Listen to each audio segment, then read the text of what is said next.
Lion Gardiner carefully selected this island in spite of its grim name, Manchonak, the island of death, because to him it was the island of life. He had shellfish, he had animals, he made pastures, cleared forests, and he made a paradise for himself. He had the running water, you see. It was the only island that had the streams running.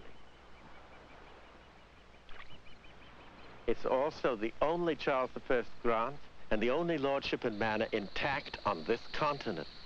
That's Canada and the United States. So it's unique in North America.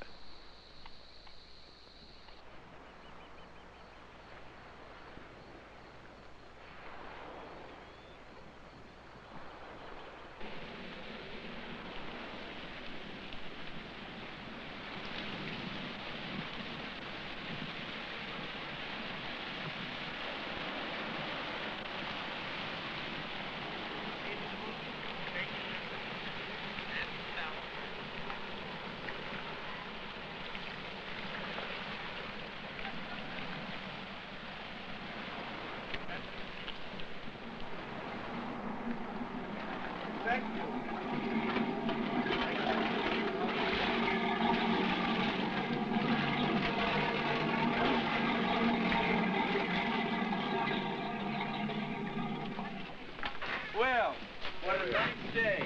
Now we have to get you, ladies. Let's see. Oh, we're gonna do this.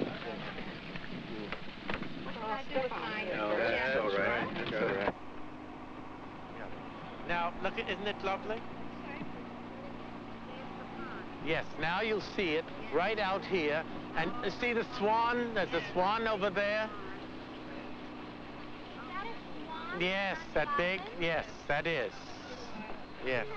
This is where the gazebo was, the pagoda. And this is where the ladies had tea, you see? Now look at the swans out there. What bird is that? Right out there, that big bird? That's the swan. No, it's gone. Oh, there it is, yes. There was the swan. Yes. There's a duck flying there. Canada geese. This is fantastic. Is it what you expect? Just exquisite. The French ambassador said to me, quelle diversité de paysage. That's What a exactly diversity of landscape. Ladies who were visiting the manor house, they had to invent things to do. Each day they'd go to a different part of the island. And this would take them a long time from the manor house to get out here. As you said, you didn't realize it was this far. They had this Chinese pagoda here, which was very fragile and didn't last long, but this is where it was. And a break would come out with the silver tea set, the tables and chairs around it in the pagoda, and then the ladies would arrive in their lovely dresses. They would sit here and watch the birds on Bostwick Pond.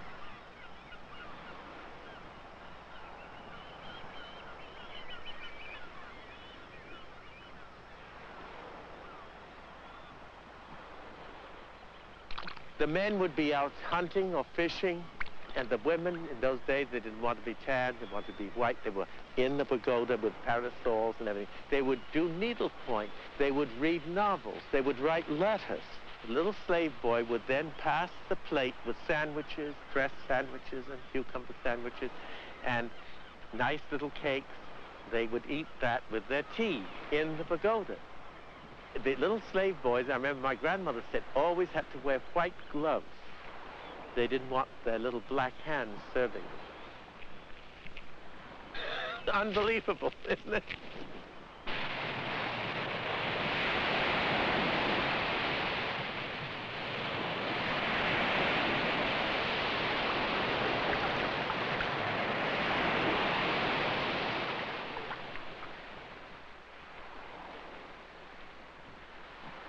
There's a lovely swimming beach there, all the way along to the point.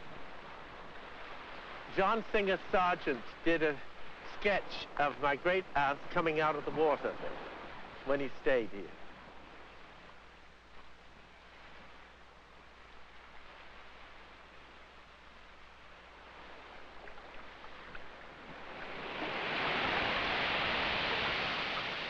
The glacier brought marble, granite, sandstone, fossils, quartz.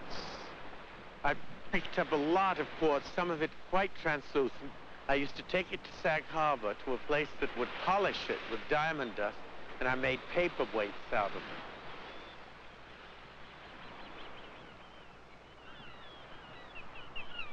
And as you see, swans, ospreys, Canada geese, white egrets. My grandmother made a sensation going to the opening of the Metropolitan Opera in the 1880s. And it was written in the paper that Mrs. David Lyon Gardiner arrived in her box, and in her hair, a white egret feather. And she had a diamond holder made by Tiffany, I'm sure Pirate Diamond, every set. And then she had white gloves right up to the armpits and this white dress and her white hair. She must have looked stunning. And they said the white egrets are the latest fashion in the hair, but Mrs. Gardiner's were not from Paris. They were homegrown from Gardiner's Island. Isn't that lovely? Horny, but true. She'd be, I suppose, jailed by the Audubon Society today for having the egret feathers.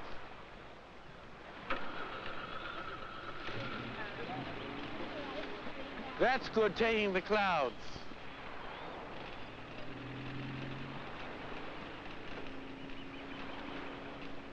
Look at those grapes. I'm going to get some. They are delicious.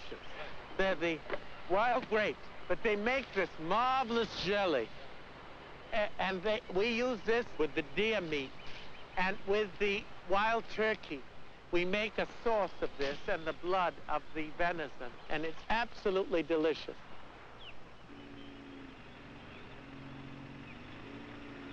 And we go in to the virgin oak forest, and you will notice how the air changes completely. It's very dramatic. See how nice and cool it is? Oh, yeah. This is the largest virgin oak forest left on the Atlantic seaboard.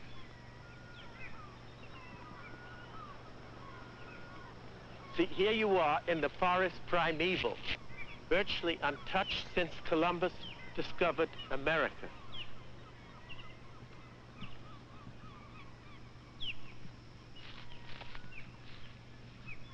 Now you've got pre-Columbian oak killed by the gypsy moth, devastating the forest 2 years running.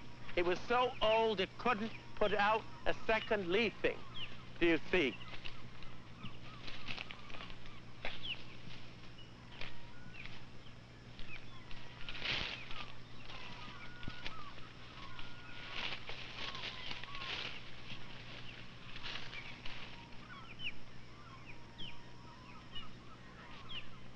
A tree like this was here when Lyon Gardiner purchased the island from the native Indians and got his grant from Charles I.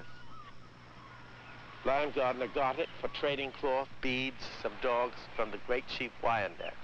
He sent a letter back to the War Office in England and said, "Me lords, I would fain brave all the savages of the New World, then go back across that dreadful Atlantic. It took over 2 months to get here." And he said, "I've had a son born unto me, David, who would never survive as an infant the crossing." You see, there were no refrigerators. And the child would have had to eat nothing but salt pork and hardtack. Scurvy would have killed it. And the same way the little girl, Elizabeth, born here, he said, "I humbly petition His Majesty to grant me this island in lieu of my passage back to England," because he did not come to immigrate. He was guaranteed his passage back to England.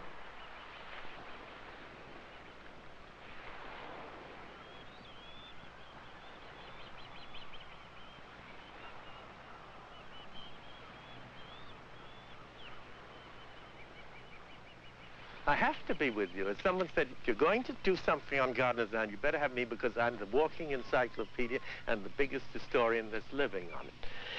My great-grandmother put up the monument because people were staying in the manor house a lot in those days, and they all wanted to see the Kidd treasure site. Captain Kidd was not a pirate, by the way. He was a privateersman, which was perfectly legal. He was hanged in 1699. The treasure was only on Gardiner's Island 2 years, from 1697 to 1699.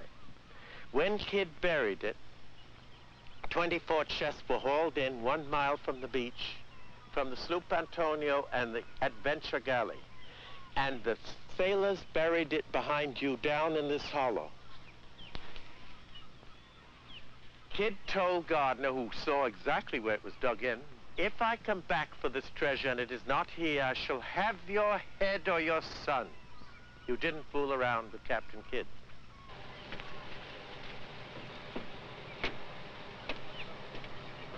I feel like I stepped backward in time. Isn't it? Yeah. Well, it's a total time capsule, you see. It really is. It certainly is.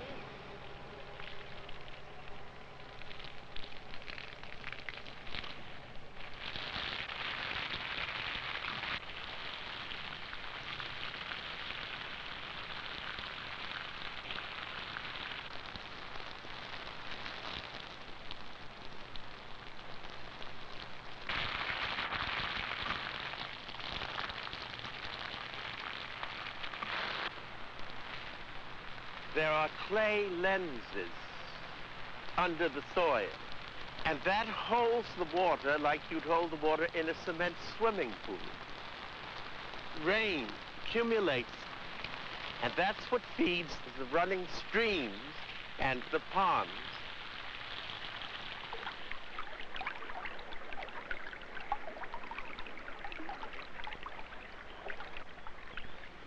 Lion Gardiner, when he got this island from the Indians, he could have had Fisher's Island, he could have had Shelter Island. None of them had running water. Here we had running water.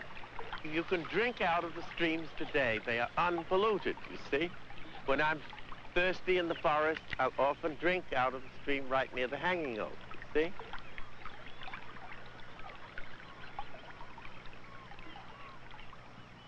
This is the hanging oak. And here was the notch where the cord went. The man was put on a stool here, do you see? And it was knocked out from under him, and that broke his neck. Hangings were a great event. Grandmothers, children, everybody on the estate came. There was no TV then. One tenant farmer murdered his brother, and the lord of the manor had to take action. Had a 12 jurymen, just and true, bring in a verdict of guilty, and then he'd say, you would be taken hence to the place of execution and hanged by the neck until you are dead.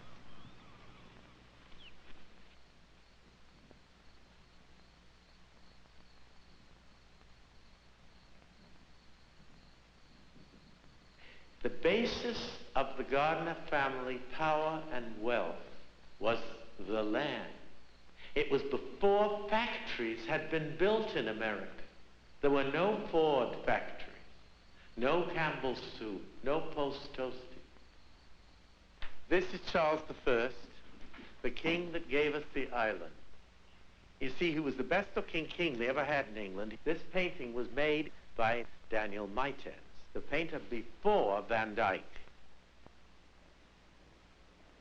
This was a portrait of me when I was in the Navy as lieutenant commander in World War II. John Lyon Gardiner, the 7th Lord of the Manor. I'm the 16th. Very good looking, well-bred, handsome guy. This is his wife, Sarah Griswold, the daughter of Matthew Griswold, governor of Connecticut. We were always making good marriages, either for money or for political roots to protect us. This is my Aunt Julia in the White House. She was born in the manor house on the island and entered the White House age 23. The youngest first lady we ever had, the first bride to enter the White House. They thought of everything. We had a schoolhouse and the chapel. And the boys lived there. Boys that were sold into service to us by their parents. Not black slaves, but indentured servants. We gave the child's parents some money. The child then worked off the debt by certain years of service on the island. And they lived here. This house was built in the 1660s. They had dinner inside, you see. They did errands, ran to the dock with letters and things like that. They also helped out serving in the house, in the manor house. And my grandmother told me every Sunday the Bound boys had to come up to the manor house after their supper. And old Mrs. Gardiner would ask them the catechism and the 10 Commandments. And if they didn't know it, they'd be sent back to the clergyman to learn it. And it was very feudal. Okay, now the windmill. The whole of the top of the building swung around to face the wind. The sails were on the slats, like it's on a sailboat. The sails were stretched.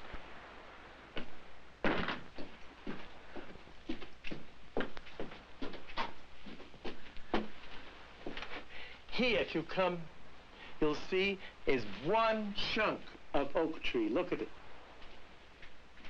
The size of it. That was the main axis. And this whole huge wheel, look at the size of it, revolved. And it was from there that all of this complicated machinery worked, you see. Now, the other thing is, here, I want you to notice in this construction, every one of these sections is curved. And the size of that oak, it's so thick, so that's not easy to bend.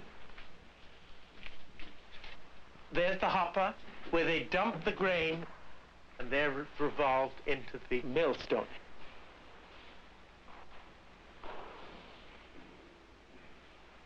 This is the sifter for the fine-grained flour with the silk screening in it, see?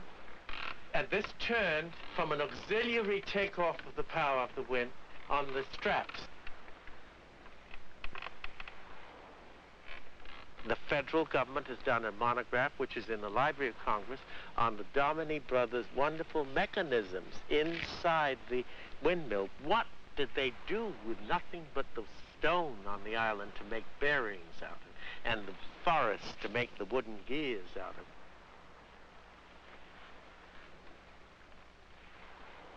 And look at the complication of this. This is the direct ancestor of the LEM that got us on the moon. And that's what is the Yankee ingenuity that has made America great.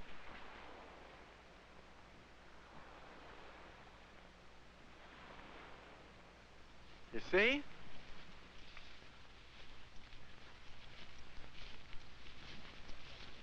This was a private deer park for the lords of the manor.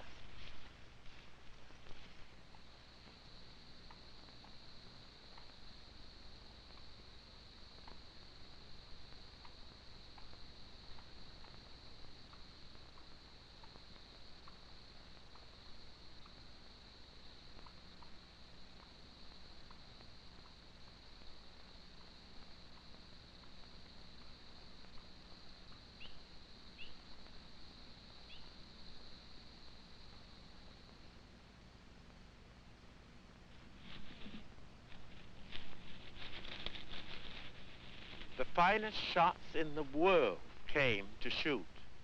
And you keep abreast going down these islands because of the deer, the quail, the pheasant, the wild turkey, and so forth. Was a famous sporting estate, is. And all these pheasants would come out of this brush, you see, and fly. And a driven pheasant is one of the hardest shots because he goes almost vertically up. We now have a population of deer, many, many hundred, too many for the island to support. We have to shoot about 300 a year in order to keep the population down. The doe knows nothing about the pill, you see. And the bucks are very amorous. And this island is not elastic. You cannot stretch it when the herd doubles, you see. 900 acres must be mowed every year now. The rest is hilly and forested. My ancestor had everything he wanted, Lion Gardiner, because there was shellfish, the Gardiner's Island oysters, the marvelous lobsters in the rocks, which I've gone in and gotten myself with my own hands, trout in the ponds in the streams was a paradise.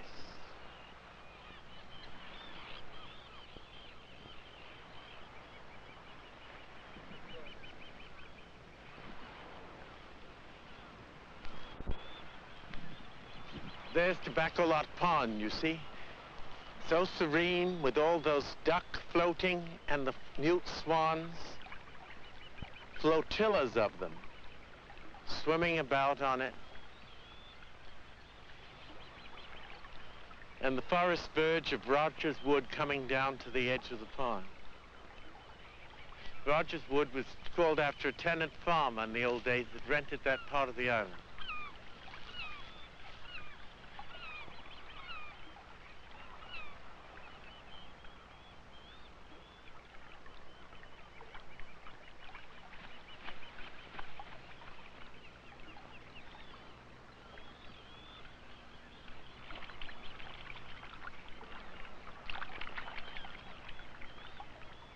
There are ospreys at the other end, but of course they're flying around now, the young. They're not nest-bound anymore.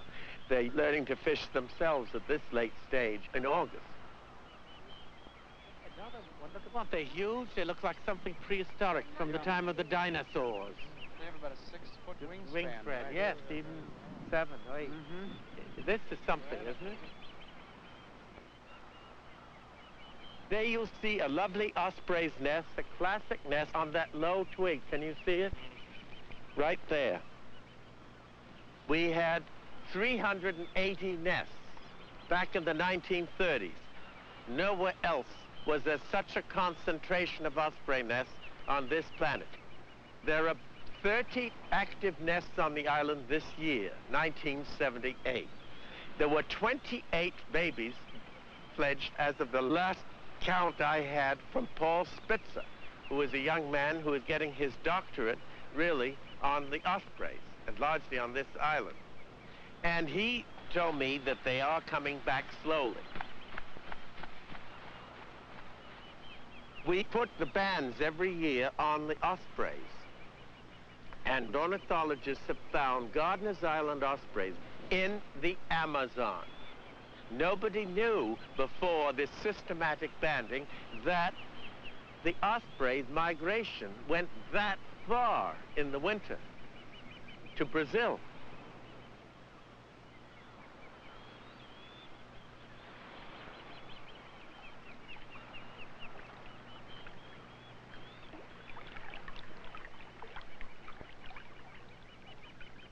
This island is so fascinating because it's a time capsule not only for birds, but for so much more, and for human beings. But I must tell you that it wouldn't have been here if it hadn't been for a family that happened to love it before me, all the way through, generation after generation. And we're in our 4th century as custodians, and we've been good custodians. We shouldn't be penalized or punished. We have been damn good. That's why it's here today.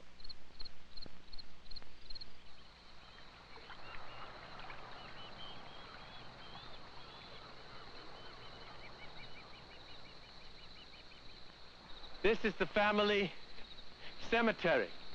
All one family, only Gardiner. Nowhere in America do you see grandfathers and great-grandfathers and great-great-grandfathers side by side, an entire genealogy in stone. And here you'll see the tomb of the 12th Lord of the Manor of Gardiner's Island, you see? If you read it here, come here and you can see John Lyon Gardiner, you see? Died 12th Lord of the Manor of Gardiner's Island. Here you see Samuel Buell Gardiner. If you come this side, you can see it. 10th proprietor. Already, 1815 he was born. He was already the 10th. I'm the 16th. And I'm actively building shopping centers in 1978 today for revenue, for the maintenance of this island. But it shows you how you have to hustle. You cannot sit on your derriere and think that because you have inherited wealth, it stays. It doesn't in this inflation. And all my leases have percentages on the cash register. So as the inflation progresses, which I'm a firm believer in it will, my rents go up because the percentages on bigger and bigger volumes of cash. As the price of eggs goes up, so my rents go up for the maintenance of this island. Do you understand? That's where my tombstone will be there. And my wife's. You see, it's a nice, peaceful place. You can see the sea from here.